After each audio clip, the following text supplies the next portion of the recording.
బిలియన్ల సంపద ఉన్న తన పిల్లలకు ఎందుకు ఇవ్వలేదు? 1990ల చివరి కాలం. వారెన్ బఫెట్ పేరు ప్రపంచమంతా మారుమోగుతుంది.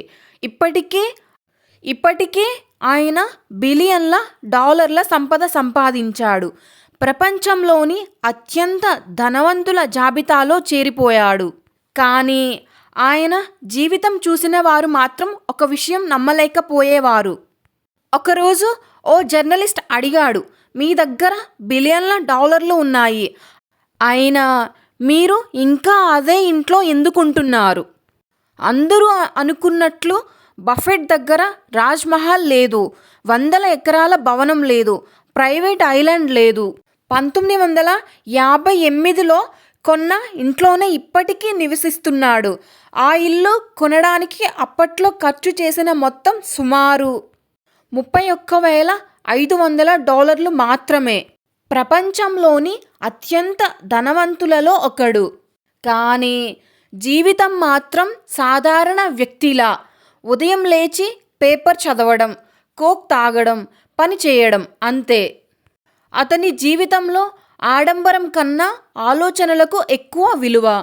ఒకసారి ఎవరో అడిగారు, మీరు ఎందుకు ఇంత సింపుల్గా జీవిస్తున్నారు అని.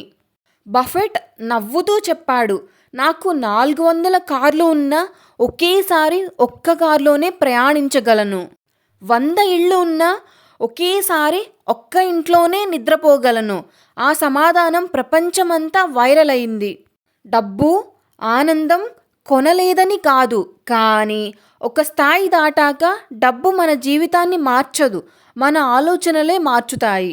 అయితే అతని జీవితంలో ప్రపంచాన్ని షాక్కి గురిచేసిన నిర్ణయం ఇంకొకటి ఉంది. ఒకరోజు మీడియా ముందు నిలబడి ఒక ప్రకటన చేశాడు, నా సంపదలో ఎక్కువ భాగం నా పిల్లలకు ఇవ్వను. ఆ మాట విన్న ప్రపంచం షాక్ అయ్యింది. ఎందుకు? ప్రతి తండ్రి తన పిల్లలకు సంపద ఇవ్వాలని కోరుకుంటాడు కదా. అయితే బఫెట్ ఎందుకు ఇలా అన్నాడు? అతని సమాధానం చాలా గొప్పది. పిల్లలకు వాళ్ళు ఏదైనా చేయగలిగేంత ఇవ్వాలి, కానీ ఏమీ చేయకుండా ఉండిపోయేంత మాత్రం ఇవ్వకూడదు.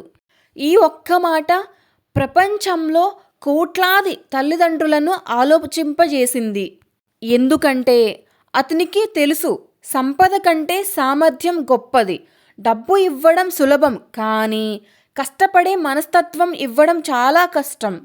అందుకే తన పిల్లలకు విలువలు నేర్పించాడు. అపారమైన సంపద కాదు. తర్వాత మరొక సంచలన నిర్ణయం. 2006వ సంవత్సరం ప్రపంచంలోని అత్యంత ధనవంతులలో ఒకడైన వారెన్ బఫెట్ తన సంపదలో ఎక్కువ భాగాన్ని దానం చేస్తున్నట్లు ప్రకటించాడు.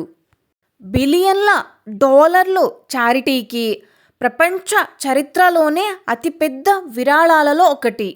అందరూ ఆశ్చర్యపోయారు, ఎందుకంటే చాలామంది సంపాదించడమే ఆలోచిస్తారు, కానీ బఫెట్ ఆలోచన వేరు. సమాజం వల్లనే నేను ఇంత ఎదిగాను, అందుకే తిరిగి సమాజానికే ఇవ్వాలి అన్నాడు. ఇది కేవలం విరాళం కాదు, ఒక సందేశం. జీవితంలో సంపాదించడం గొప్ప విషయం, కానీ పంచడం ఇంకా గొప్ప విషయం. సంవత్సరాలు గడిచాయి, ప్రపంచం మారింది, టెక్నాలజీ మారింది, వ్యాపారాలు మారాయి, కానీ వారెన్ బఫెట్ సూత్రాలు మాత్రం మారలేదు. సహనం, క్రమశిక్షణ, దీర్ఘకాల ఆలోచన, నిజాయితీ, ఈ 4 సూత్రాలే అతన్ని ప్రపంచంలో అత్యంత విజయవంతమైన పెట్టుబడిదారుడిగా నిలబెట్టాయి. ఒకసారి ఆయన చెప్పిన మాట ఈరోజు కూడా కోట్ల మందికి మార్గదర్శకం. ఎవరైనా ఈరోజు చెట్టు నీడలో కూర్చుని ఉంటే ఎప్పుడో ఒకప్పుడు ఎవరో ఆ చెట్టు నాటునందువల్లే. అంటే ఈరోజు చేసే మంచి పని రేపటి విజయానికి పునాది.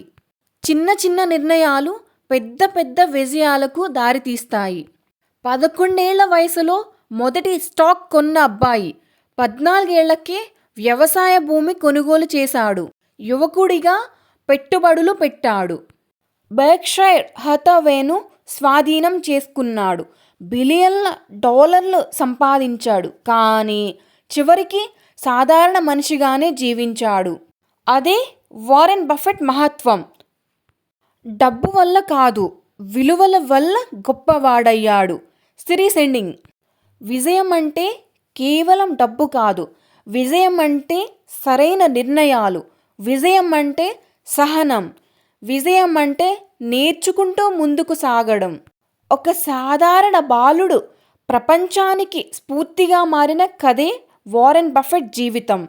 డబ్బు మనిషిని గొప్పవాడిని చేయదు. గొప్ప ఆలోచనలు ఉన్న మనిషే డబ్బును గొప్పగా ఉపయోగించగలడు. Thank you friends.